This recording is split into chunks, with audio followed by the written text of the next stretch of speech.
విజయవాడ ఇంద్రకీలాద్రిపై దేవి శరన్నవరాత్రి ఉత్సవాలు వైభవపేతంగా జరుగుతున్నాయి. దేవి నవరాత్రులలో రెండో రోజు గాయత్రీదేవిగా బెజవాడ దుర్గమ్మ భక్తులకు సాక్షాత్కరిస్తున్నారు. నవరాత్రి ఉత్సవాలు అందులోనూ శుక్రవారం కావడంతో భక్తులు ఆలయానికి పోటెత్తారు. ఇంద్రకీలాద్రిపై కొలువైన దుర్గమ్మ సన్నిధిలో దసరా మహోత్సవాలు వైభవంగా జరుగుతున్నాయి. నవరాత్రుల ఉత్సవాలలో భాగంగా రెండవ రోజు అమ్మవారు శ్రీ గాయత్రీదేవిగా దర్శనమిస్తున్నారు. శ్రీ గాయత్రీదేవి అలంకరణకు ఎంతో విశిష్టత ఉంది.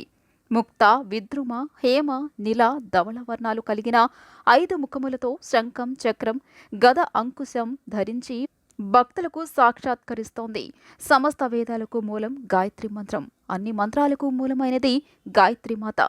సర్వశక్తి స్వరూపిణి అయిన శ్రీ గాయత్రీదేవి ప్రాతః కాలమున గాయత్రిగా, మధ్యాహ్న కాలమునందు సావిత్రిగా, సాయంత్రం సంధ్యవేళ సరస్వతిగా ఉపాసకులతో ఆరాధనలు అందుకుంటుంది. శ్రీ గాయత్రీమాత ముఖంలో అగ్ని, శిరస్సుపై బ్రహ్మ, హృదయంలో విష్ణువు, శిఖపై రుద్రుడు నివసిస్తారని పురాణాలు చెబుతున్నాయి. దసరా మహోత్సవాలలో భక్తులకు పూర్ణఫలం అందించే అలంకారం శ్రీ గాయత్రి అలంకారం అని ప్రతీతి.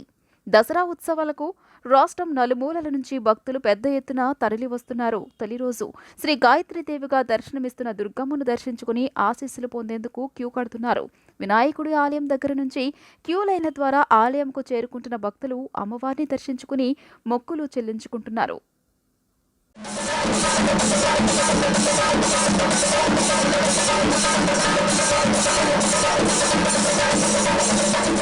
శ్రీమాత్రే నమః. శ్రీ దుర్గామల్లేశ్వర స్వామివారి దేవస్థానంలో వార్షికంగా జరిగేటువంటి దేవీ శరన్నవరాత్రి మహోత్సవములు అత్యంత వైభవపేతంగా శ్రీ క్రోధినామ సంవత్సరంలో ఈరోజు రెండో రోజుకు చేరాం. ఈ రోజున అమ్మవారు గాయత్రి అలంకారంతో మనందరికీ దర్శనమిస్తున్నారు. సర్వ వేదసారభూతమైనటువంటిది గాయత్రి మంత్రం. అలాగే సర్వమంత్రాలకి మొదటిగా ఉన్నటువంటిది గాయత్రి మంత్రం. అందువల్ల గాయత్రి మంత్రం కంటే వేరే శక్తి కలిగినటువంటి మంత్రం ఏది లేదని అనేక చోట్ల చెప్పబడినటువంటిది. అటువంటి ఆ మంత్ర అనుష్ఠానం చేయడానికి అందరికీ అధికారం ఉండదు కాబట్టి మనము ఆ యొక్క రూపంలో ఆ అధిష్టాన దేవత అయినటువంటి ఆ గాయత్రి స్వరూపాన్ని తలుచుకుని మనం ఈ రోజున పూజ చేసినట్లయితే మనందరికీ కూడాను ఈ సంవత్సర కాలంలో ఆ యొక్క అనుష్ఠానం చేసినటువంటి ఫలితం వచ్చి తద్వారా సుఖశాంతులు ఆయురారోగ్యాలతో ఉంటాం. కాబట్టి అందరూ కూడాను పాప పరిహారం, ఆయురారోగ్యాలతో ఉండడం ఇవన్నీ కూడాను దానివల్ల సంభవిస్తాయి. కాబట్టి అమ్మవారిని గాయత్రీ స్వరూపంగా పూజించి అమ్మవారి కృపకు పాత్రలు అవ్వాల్సిందిగా భక్తులందరికీ మనవి. తిరుమల లడ్డూ కల్తీ వ్యవహారంపై 5 సభ్యులతో స్వతంత్ర సిట్ ఏర్పాటు చేయాలని సుప్రీంకోర్టు సూచించింది. సిట్లో సిబిఐ నుంచి 2 అధికారులు, రాష్ట్ర ప్రభుత్వం నుంచి 2 అధికారులు, FSSAI నుంచి 1 ఉండాలని సుప్రీంకోర్టు సూచనలు చేసింది. లడ్డూ అంశం భక్తుల విశ్వాసానికి సంబంధించినదని సుప్రీంకోర్టు అభిప్రాయపడింది. తిరుమల లడ్డూ కల్తీ వ్యవహారంపై సుప్రీంకోర్టు కీలక ఆదేశాలు ఇచ్చింది. స్వతంత్ర దర్యాప్తుకు గ్రీన్ సిగ్నల్ ఇచ్చింది. అంతేకాదు 5 సభ్యులతో స్వతంత్ర టీం ఏర్పాటు చేయాలని ఆదేశించింది. ఆ టీంలో కేంద్రం తరపున 2, రాష్ట్రం నుంచి 2, FSSAI 1 అధికారి ఉండనున్నారు. తిరుమల లడ్డూలో జంతువుల కొవ్వు కలిసిందన్న వ్యవహారం దేశవ్యాప్తంగా తీవ్ర దుమారం రేగింది. వీటిపై దాఖలైన 4 పిటిషన్లను శుక్రవారం ఉదయం 10:30 గంటలకు విచారణ చేపట్టింది న్యాయస్థానం. Justice BR Gavai, justice KV విశ్వనాథ్తో కూడిన 2 సభ్యుల ధర్మాసనం ముందుకు 4 పిటిషన్లు వచ్చాయి. వాటిలో బీజేపీ నేత Subramanya Swamy, YCP MP YV Subbareddy, Sampath Vikram, ఓ TV channel editor Suresh Khanderao ఆయా పిటిషన్లు దాఖలు చేశారు. లడ్డు వ్యవహారంలో కేంద్రం తరపున సొలిసిటర్ జనరల్ తుషార్ మెహతా తన వాదనలు వినిపించారు. ఏపీ ప్రభుత్వం చేస్తున్న సిట్ విచారణపై ఎలాంటి సందేహం లేదన్నారు. సమస్యను పరిశీలించామని, ఆరోపణలో ఏదైనా నిజం ఉంటే అది ఆమోదయోగ్యం కాదన్నారు. దేశవ్యాప్తంగా భక్తులు ఆహార భద్రతా చట్టం కూడా ఉందని గుర్తు చేశారు సొలిసిటర్ జనరల్. ప్రస్తుత సిట్కి వ్యతిరేకంగా ఏమీ దాఖలు చేయలేదని, దానిని అనుమతించాలని పేర్కొన్నారు. సిట్ దర్యాప్తును కేంద్ర ప్రభుత్వానికి చెందిన సీనియర్ అధికారి పర్యవేక్షిస్తారని, దానివల్ల విశ్వాసం కలుగుతుందన్నారు. ఏపీ ప్రభుత్వం తరపున సిద్ధార్థ లూథ్రా, ముకుల్ రోహత్కి తమ వాదనలు వినిపించారు. వరదల్లో నష్టపోయిన బాధితులకు సాయం చేసేందుకు దాతలు స్వచ్ఛందంగా ముందుకొస్తున్నారు. స్వయంగా సీఎం చంద్రబాబుకే వరద సాయం చెక్కులను అందజేసి తమ దాతృత్వాన్ని చాటుకుంటున్నారు. వరదలో నష్టపోయిన బాధితులకు సాయం చేసేందుకు దాతలు స్వచ్ఛందంగా ముందుకొస్తున్నారు. వరదలో నష్టపోయిన బాధితులకు సాయం కోసం Karamchand Thapar and brothers limited ప్రతినిధులు ముఖ్యమంత్రి సహాయ నిధికి ₹1 కోటి విరాళం ఇచ్చారు. సీఎంను కలిసి చెక్కును అందజేశారు. MBG commodities private limited, global coal private limited సంస్థ ప్రతినిధులు విజయ్ మంథానీ, ప్రీతేష్ సర్దా ముఖ్యమంత్రి చంద్రబాబును కలిసి ₹1 కోటి చెక్కును అందజేశారు. ఎమ్మెల్యే సొంగ రోషన్ కుమార్ నియోజకవర్గ ప్రజల తరపున 51,56,000, ఎంబీజీ గ్రూప్ విజయ్ మందని 50 లక్షలు, global coal and mining private limited Preetish Sarda 50 లక్షల రూపాయలు విరాళమిచ్చారు. Chennai fertility and research institute ప్రతినిధి డాక్టర్ విఎం థామస్ 50 లక్షలు, AP state police complaint authority chairperson justice Umadevi 20 లక్షలు 65,000, డాక్టర్ మన్నే సుబ్బారావు 20 లక్షలు, symphonize enterprise solutions private limited ప్రతినిధి శ్రీధర్ తిరుమల 10 లక్షలు, ఏపీ దస్తావేజు లేఖర్ల సంక్షేమ సంఘం 8 లక్షలు, మరికొంతమంది దాతలు ₹1,00,000 పైన విరాళాల చెక్కులను చంద్రబాబుకు అందజేశారు. నంద్యాల నియోజకవర్గ ప్రజల తరపున మంత్రి ఫారూక్ ₹3,92,000 విరాళాలను మంత్రి లోకేష్ కు అందజేశారు. ఇంద్రకీలాద్రి అమ్మవారి ఆలయంలో దసరా శరన్నవరాత్రి మహోత్సవాలు వైభవంగా జరుగుతున్నాయి. రెండో రోజు దేవి శరన్నవరాత్రి ఉత్సవాలలో భాగంగా శుక్రవారం గాయత్రీదేవి అలంకారంలో భక్తులకు దుర్గమ్మ దర్శనమిస్తుంది. తెల్లవారుజాము 4 గంటల నుంచి రాత్రి 11 గంటల వరకు అమ్మవారిని దర్శించుకునే విధంగా అధికారులు ఏర్పాట్లు చేశారు. గాయత్రీదేవి అలంకారంలో దర్శనమిస్తున్న జగన్మాతను దర్శించుకునేందుకు భక్తులు క్యూలైన్ల ద్వారా తరలివస్తున్నారు. మరిన్ని వివరాలు మా ప్రతినిధి శ్యామ్ అందిస్తారు. విజయవాడ ఇంద్రకీలాద్రిపై దేవి శరన్నవరాత్రి మహోత్సవాలు అంగరంగ వైభవంగా కొనసాగుతున్నాయి. రెండో రోజు అమ్మవారు శ్రీ గాయత్రీదేవిగా భక్తులకు దర్శనమిస్తున్నారు. ఉదయం నుండే భక్తులు పెద్ద ఎత్తున వచ్చి అమ్మవారిని దర్శించుకుంటున్న పరిస్థితి. వినాయక మండపం దగ్గర వినాయక స్వామి ఆలయం దగ్గర ఏర్పాటు చేసిన క్యూలైన్ మార్గాల ద్వారా వెళ్ళి అక్కడి నుంచి క్యూలైన్లో అమ్మవారిని వచ్చి దర్శించుకొని అనంతరం మల్లేశ్వర స్వామి ఆలయం వైపుగా వెళ్ళి భక్తులు అమ్మవారిని దర్శించుకొని ఇక్కడ వెళ్తున్న పరిస్థితి. కొంతమంది భక్తులు ఉన్నారు. మేడం, ఎక్కడి నుంచి వచ్చారు? ఎలా జరిగింది దర్శనం? మైలవరం నుంచి వచ్చాను. ఎలా జరిగింది అమ్మవారి? బాగానే జరిగింది. ఏర్పాట్లు ఎలా ఉన్నాయి? అంటే కింద నుంచి వచ్చారు కదా, ఏర్పాట్లు లేదు? ఏర్పాట్లు బాగానే ఉన్నాయి, మంచినీళ్ళు ఇస్తున్నారు, బాగానే. క్యూ లైన్లో కూడా ఏర్పాట్లు చాలా చక్కగా చేస్తూ ఉన్నారని చెప్తున్నారు. అయితే నిన్నటితో పోల్చుకుంటే ఈరోజు కొంతమేర, అంటే ఉదయం నుంచి కొంతమేర భక్తుల రద్దీ తగ్గినప్పటికి కూడా మధ్యాహ్నం నుంచి రద్దీ పెరిగే అవకాశం ఉంటుంది. చిన్నారులు కుటుంబ సమేతంగా కూడా పెద్ద ఎత్తున దర్శించుకున్నారు. కొంతమంది చిన్నారులు కూడా మనతో పాటు ఉన్నారు. అమ్మ, ఎక్కడి నుంచి వచ్చారు పాప మీరు? ఏ ఊరు నుంచి? చాలామంది చిన్నారులు కూడా. చెప్పండి సార్, మీరు కుటుంబ సమేతంగా వచ్చినట్టున్నారు. ఏ ఊరు నుంచి వచ్చారు మీరు? హాయ్, కీర్తన. ఏ ఊరు నుంచి? హైదరాబాద్ నుంచి వచ్చామండి. అమ్మవారి దర్శనం ఏ విధంగా జరిగింది? బ్రహ్మాండంగా జరిగింది. అమ్మవారి దర్శనం తీసుకున్న తర్వాత ఎంతో ఆనందించాం. కుటుంబ సమేతంగా అందరం వచ్చాము. సదుపాయాలు అన్నీ బాగున్నాయి. వాటర్స్ అయితే అసలు చెప్పలేము, ఎక్కడ పడితే అక్కడ నీళ్లు బాగా పెట్టారు. అన్నిటికంటే ముఖ్యంగా ఏంటంటే హైజీన్గా ఉంది, చాలా నీట్గా ఉంది. టాయిలెట్స్ కూడా బాగున్నాయి. భక్తులు కూడా అందరూ ఉత్సాహంగా వచ్చారు. ఒక కన్నుల పండుగగా ఉంది. దసరా నవరాత్రులు కూడా ఉంటే బాగుందన్న కోరిక ఉంది. కాకపోతే దూరం నుంచి వచ్చాం కాబట్టి 1-2 రోజుల కంటే ఎక్కువ ఉండలేము. సో అమ్మవారి దర్శనం బాగా జరిగి చాలా ఆనందంగా ఉంది మాకు. మరి కొంతమంది భక్తులు ఉన్నారు. సార్ చెప్పండి అండి, ఎక్కడి నుంచి వచ్చారు? దర్శనం ఏ విధంగా జరిగింది? శ్రీకాకుళం జిల్లా నుంచి వచ్చాం సార్. చాలా బాగుంది, ఇక్కడ ఏర్పాట్లు కూడా బాగున్నాయి. అమ్మవారు చక్కగా దర్శనం అయ్యింది, బాగుంది. ప్రజలందరికీ ప్రభుత్వం బాగా చక్కగా చూసుకుంటుంది. బాగా మేమైతే ఆర్టీసీ డ్రైవర్లము, పర్లేదు, బాగా దర్శనం బాగా చక్కగా అయ్యింది. ఆ తల్లి అందరికీ, లోకమందరికీ, ప్రజలందరికీ చక్కగా అందరికీ చూడాలనేసి. క్యూ లైన్ ద్వారా వచ్చారు కదా మీరు. క్యూ లైన్లో మంచినీరు, పాలు ఇలాంటివన్నీ అన్నీ బాగా చర్చ చేస్తారు. వాటర్ బాటిల్, వాటర్ ప్యాకెట్లు ఏం కావాలంటే అవి ఎక్కడ పడితే లైన్లో కలిపి ఫ్యాన్స్ మొత్తం అన్నీ చాలా బాగా సౌకర్యంగా చేశారు. ఏర్పాట్లపై ప్రజలు చక్కగా సంతృప్తి వ్యక్తం చేస్తున్నారు. అన్ని ఏర్పాట్లు కూడా చాలా బాగా చేశారని చెప్తూ ఉన్నారు. ఇలా మహిళా భక్తులు కానీ, వృద్ధులు కానీ అందరూ కూడా పెద్ద ఎత్తున వస్తున్నారు. అమ్మా, ఎక్కడి నుంచి వచ్చారమ్మా మీరు? ఎలా జరిగింది దర్శనం? దర్శనం బాగానే జరిగిందండి. ఏ ఊరు నుంచి వచ్చారు? నిలకపేట, ఇక్కడే.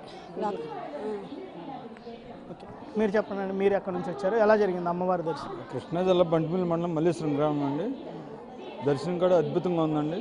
పాలక మండలి సభ్యులు కానీ, గవర్నమెంట్ కానీ మంచి ఏర్పాట్లు బాగా చేశారండి, బాగుందండి. క్యూలైన్ మార్గం ద్వారా వచ్చారు కదా, ఎటువంటి ఇబ్బందులు ఉన్నాయా? బాగానే ఉంది. క్యూలైన్ ఉచిత దర్శనం ద్వారా వచ్చిన ఎటువంటి ఇబ్బందులు ఏమీ లేవండి. అన్ని ఏర్పాట్లు, మంచినీరు సౌకర్యం కానీ, చిన్నపిల్లలకి పాలు సౌకర్యాలు కానీ, అన్ని రకాల ఏర్పాట్లు సంతృప్తిగా ఉన్నాయండి. క్యూలైన్లో ఏర్పాట్లు కూడా చాలా చక్కగా చేశారని, ఎటువంటి ఇబ్బందులు లేకుండా అన్ని ఏర్పాట్లు చేశారని చెప్తున్నారు. క్యూలైన్లో వచ్చే మార్గాల్లో మంచినీరు కానీ, అలాగే తల్లులకు పాలు పంపిణీ కానీ అన్నీ పంపిణీ చేస్తున్న పరిస్థితి. కొంతమంది భవానీలు కూడా అమ్మవారిని దర్శించుకున్నారు. భవానీ ఎక్కడి నుంచి వచ్చారు? దర్శనం ఏ విధంగా జరిగింది? బాగా జరిగింది భవాని, మాది రాయమండ్రి. దర్శనం అయితే బాగా జరిగింది. కానీ ఏంటంటే ఇప్పుడు రెండో రోజే కాబట్టి కార్లు ఏవైతే ఉన్నాయో దాన్ని కింద నుంచి కొంచెం పైకి వదిలితే హ్యాండిక్యాపర్స్ ఎవరైతే ఉన్నారో వాళ్ళు కొంచెం ఫ్రీగా ఉంటారు. ఎందుకంటే ఇంకా 2 డేసే సెకండ్ డే అయింది కాబట్టి దాని గురించి ఏవైతే ఇక్కడ జరుగుతున్న ట్రాఫిక్ ఇబ్బంది ఉందో దాన్ని కొంచెం కార్లు కానీ లేదంటే ఏమన్నా ఆటోలు కానీ ఏమన్నా పైకి వదిలితే కొంచెం ఫ్రీగా జనాలు కొంచెం ఫ్రీగా అవుతారు. ఏర్పాట్ల పట్ల అయితే ఓవరాల్గా సంతృప్తి వ్యక్తం చేస్తున్న పరిస్థితి. ప్రతి ఒక్కరు కూడా అమ్మను దర్శించుకొని ఏదైతే ఆధ్యాత్మిక భావాన్ని పెంపొందించుకుంటూ ముందుకు వస్తున్నారో. అమ్మ ఎక్కడి నుంచి వచ్చారో? దర్శనం ఏ విధంగా జరిగింది? మేము ఆ గుడి దగ్గర నుంచి, వినాయకుడి గుడి కాడ నుంచి. అంటే క్యూ లైన్లో అంత దూరం నుంచి వచ్చారు కదా, అమ్మవారు దర్శించుకున్నారు, ఎలా అనిపించింది? బాగానే ఉంది. ఏర్పాట్లు అలాంటివన్నీ బాగా బాగా. ప్రతి ఒక్క భక్తుడు కూడా చెప్తున్న పరిస్థితి అమ్మవారి దర్శనం చాలా చక్కగా జరిగిందని.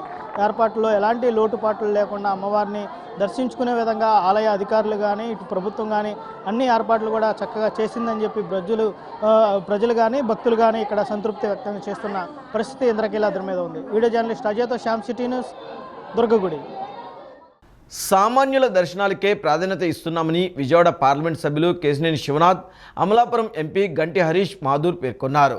రెండో రోజు శ్రీ గాయత్రీదేవిగా దర్శనమిస్తున్న దుర్గమ్మను వారు దర్శించుకున్నారు.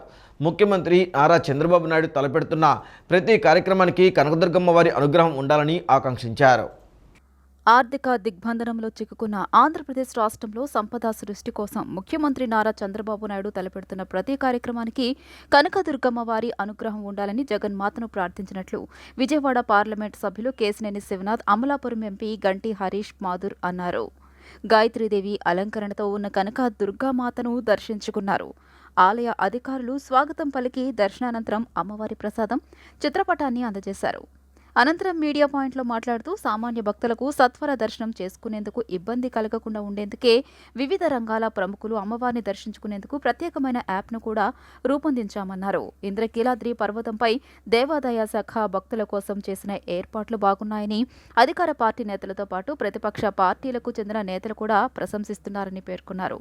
అమలాపురం పార్లమెంట్ సభ్యులు గంటి హరీష్ మాధుర్ మాట్లాడుతూ నవరాత్రి ఉత్సవాలలో అమ్మవారిని దర్శించుకోవడం ఎంతో సంతోషం కలిగించిందన్నారు. రానున్న 5 ఏళ్లలో ఆంధ్రప్రదేశ్ అభివృద్ధి చెందిన రాష్ట్రంగా రూపొందాలని అమ్మవారిని వేడుకున్నట్లు తెలియజేశారు.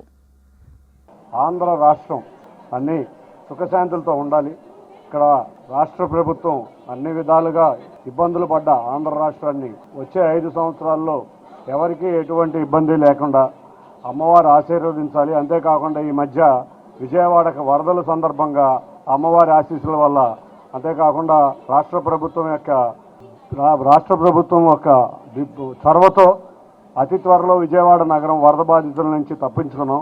అటువంటి ఉపద్రవం మళ్ళీ ఇంకొకసారి విజయవాడ నగరానికి రాకుండా కరుణీకరించాలని అమ్మవారిని కోరుకోవడం జరిగింది. అంతేకాకుండా అందరం కూడా ఇవాళ రాష్ట్రం సర్వతోముఖాభివృద్ధి చెందాలని, రాష్ట్ర అభివృద్ధిలో అంతేకాకుండా రాష్ట్రంలో ఉన్న ఎటువంటి ప్రజలకు ఎటువంటి ఇబ్బందులకు అసౌకర్యాలు కలగకుండా ఉండాలని అమ్మవారిని కోరుకోవడం జరిగింది. Thank you. నిన్న చూసాం, ఇవాళ చూసాం, అందరూ కూడా చాలా సంతోషంగా వ్యక్తం చేస్తున్నారు. సౌకర్యాలు విషయంలో సంతోషం వ్యక్తం చేస్తున్నారు. ప్రజలే కాకుండా ప్రతిపక్ష నేతలు కూడా సంతోషం వ్యక్తం చేసి వెళ్ళిన సంఘటనలు నిన్న చూసాం. ఇటువంటి అరుదైన సంఘటనలు, ఇటువంటి ఘనత ఇవాళ ప్రభుత్వం ఏర్పాటు చేసిన అధికారులకి, ఇక్కడ కష్టపడిన ప్రతి ఒక్కరికి ధన్యవాదాలు తెలుపుకుంటున్నాను. భక్తులకు ఎటువంటి అసౌకర్యం కలగకుండా ఒక యాప్ను క్రియేట్ చేయడం జరిగింది. యాప్ ద్వారా ఎంతమంది విఐపీలు వస్తున్నారు, ఎంత రెస్ట్రిక్ట్ చేయొచ్చు అనేది కూడా చూసుకోవడం జరిగింది. గతం రోజు మీరు అందరూ చూశారు విజయవాడలోని వరద ప్రభావం వల్ల ఏ విధంగా ప్రజలు ఇబ్బంది పడ్డారో. అందులోని ఈ రాష్ట్ర ప్రభుత్వం, ఎన్డీఏ ప్రభుత్వం చొరవతో ఎక్కడా కూడా ప్రాణ నష్టం కలగకుండా ప్రజలందరినీ కూడా ఆదుకోవడం జరిగింది. అలాగే అమ్మవారి ఆశీస్సులతో ఆ రోజుని ఎటువంటి ఇబ్బంది లేకుండా అన్ని విధాలుగా ప్రభుత్వం కూడా ప్రజల్ని ఆదుకోవడం జరిగింది. మేమందరినీ కూడా ఈ నవరాత్రుల సందర్భంగా ప్రజలందరికీ కూడా మేలు జరగాలని కోరుకుంటూ సెలవు తీసుకుంటాం. దేవి శరన్నవరాత్రుల సందర్భంగా విజయవాడ ఇంద్రకీలాద్రి విద్యుత్ కాంతులతో శోభాయమానంగా ముస్తాబైంది. ఉత్సవాలను పురస్కరించుకుని విద్యుత్ దీపాలతో అలంకరించిన ఆలయ ప్రాంగణం దేదీప్యమానంగా ప్రకాశించింది. ఓంకారం, కనకదుర్గమ్మ రూపాలు కన్నుల విందు చేశాయి. వివిధ వర్ణాల విద్యుత్ దీపాలతో ఇంద్రకీలాద్రి దగదగా మెరిసిపోయింది. భక్తులను తన్మయత్వానికి గురిచేసింది. విజయవాడ నగరమంతటా ఆధ్యాత్మిక పరిమళాలను వెదజల్లింది. ఇంద్రకీలాద్రిపై దసరా శరన్నవరాత్రి మహోత్సవాల సందర్భంగా నిర్వహిస్తున్న ఉత్సవాలకు ఈ విద్యుత్ దగదగలు మరింత శోభను తెచ్చాయి. కొండ నుండి వినాయక స్వామి ఆలయం వరకు విద్యుత్ దగదగలతో అమ్మవారి ఆలయం మిరుమిట్లు గొలుపుతోంది. అమ్మవారి దర్శనానికి వచ్చిన భక్తులు విద్యుత్ కాంతుల వద్ద ఫోటోలు తీసుకుంటున్నారు. లైటింగ్ కాంతులతో దుర్గమ్మ ఆలయం శోభాయమానంగా వెలుగొందుతోంది. దసరా శరన్నవరాత్రుల సందర్భంగా ఇంద్రకీలాద్రి దుర్గమ్మ దర్శనం కోసం వచ్చే భక్తులకు ఎటువంటి లోటుపాట్లు కలగకుండా ప్రభుత్వం మంచి ఏర్పాట్లు చేసిందని గన్నవరం ఎమ్మెల్యే యార్లగడ్డ వెంకట్రావు అన్నారు. ముఖ్యమంత్రి చంద్రబాబు ఆధ్వర్యంలో రాష్ట్రం అభివృద్ధి పదంలో ముందుకు వెళ్లాలని, అమ్మవారి శక్తి ప్రభుత్వానికి ఇవ్వాలని కోరుతున్నట్లు తెలిపారు. నగరంలోని ఇంద్రకీలాద్రిపై శ్రీ గాయత్రీదేవిగా దర్శనమిస్తున్న దుర్గమ్మను గన్నవరం ఎమ్మెల్యే యార్లగడ్డ వెంకట్రావు కుటుంబ సమేతంగా దర్శించుకున్నారు. దర్శనం అనంతరం మీడియా పాయింట్ వద్ద ఆయన మాట్లాడుతూ గాయత్రీదేవి అలంకారంలో దర్శనమిస్తున్న దుర్గమ్మను దర్శించుకోవడం ఆనందంగా ఉందన్నారు. దుర్గమ్మ దయతో రాష్ట్రం వరదల నుండి త్వరగా కోలుకుందని చెప్పారు. ఉత్సవాలు విజయవంతంగా నిర్వహించేందుకు 56 మందితో ప్రభుత్వం ఉత్సవ కమిటీని ఏర్పాటు చేసిందన్నారు. ముఖ్యమంత్రి చంద్రబాబు ఆధ్వర్యంలో రాష్ట్రం అభివృద్ధి పథంలో ముందుకు వెళ్లాలని, అమ్మవారి శక్తి ప్రభుత్వానికి ఇవ్వాలని కోరుతున్నట్లు తెలియజేశారు. ఈ దసరా నవరాత్రుల కోసం వేసిన కమిటీ బ్రహ్మాండంగా పనిచేస్తుందని భావిస్తున్నా. దానికి ఈ ఏర్పాట్లు సంతృప్తికరంగా చేసిన ప్రభుత్వాన్ని కూడా నేను బలంగా నమ్ముతున్నా. అలాగే మొన్న విజయవాడ నగరంలో వరదలు వచ్చినప్పుడు అమ్మవారి దయ వల్ల ప్రజలు బయటపడే పరిస్థితి. రాష్ట్రం సుభిక్షంగా ఉండాలని, అలాగే ఆంధ్రప్రదేశ్ రాష్ట్రం అభివృద్ధి పథంలో ముందుకెళ్లాలని, దానికి అమ్మవారి శక్తి ప్రభుత్వానికి కావాలని, అలాగే ప్రజలందరికీ సుఖశాంతులతో ఉండాలని, నా గన్నవరం ప్రజలు అలాగే రాష్ట్ర ప్రజలు సుఖశాంతులతో ఉండాలని కోరుకుంటున్నాను. బెజవాడ దుర్గమ్మ సన్నిధిలో దేవి శరన్నవరాత్రులు వైభవంగా జరుగుతున్నాయి. వేలాది మంది భక్తులు అమ్మవారిని దర్శించుకుంటున్నారు. మహోత్సవాలలో భాగంగా నిన్న సాయంత్రం గంగా పార్వతీ సమేత శ్రీ మల్లేశ్వర స్వామివార్ల నగరోత్సవం కన్నుల పండుగగా సాగింది. ప్రత్యేకంగా రూపొందించిన 2 ఛత్రముల కింద స్వామివార్లను అలంకరించారు. మేళ తాళాలు, మంగళ వాయిద్యాలు, భజనలు, కోలాటాల మధ్య దుర్గా మల్లేశ్వరులు పురవీధుల్లో ఊరేగారు. దేవి శరన్నవరాత్రులను పురస్కరించుకుని ఇంద్రకీలాద్రిపై కొలువై ఉన్న శ్రీ దుర్గా మల్లేశ్వర స్వామివార్లకు నగరోత్సవాన్ని వైభవంగా నిర్వహించారు. నిన్న సాయంత్రం మల్లేశ్వరాలయం సమీపంలోని యాగశాలలో ఆది దంపతులను సర్వాంగ సుందరంగా అలంకరించి వాహనంపై ఊరేగింపునకు సిద్ధం చేశారు. తొలుత అర్చకులు, పండితులు ఉత్సవ మూర్తులకు పూజాధికాలు నిర్వహించి నగరోత్సవాన్ని ప్రారంభించారు. మేళతాళాలు, మంగళ వాయిద్యాలు, భజనలు, కోలాటాల మధ్య దుర్గా మల్లేశ్వర్ల ఊరేగింపు కన్నుల పండుగగా కొనసాగింది. పురవీధుల్లో ఊరేగుతున్న స్వామివార్ల ఉత్సవ మూర్తులను దర్శించుకుని భక్తులు పులకించిపోయారు. ఆలయం నుండి కనకదుర్గా నగర్, బ్రాహ్మణ వీధి మీదుగా ఘాట్ రోడ్లో నగరోత్సవం వైభవంగా సాగింది. నగరోత్సవంలో దుర్గమ్మను దర్శించుకున్న భక్తులు ఆనంద పరవశుతులయ్యారు. జై దుర్గా, జై జై దుర్గా నామస్మరణలతో 1 టౌన్ ఇంద్రకీలాద్రి దిగువ ప్రాంతంలో ఉన్న పురవీధులు మార్మోగాయి.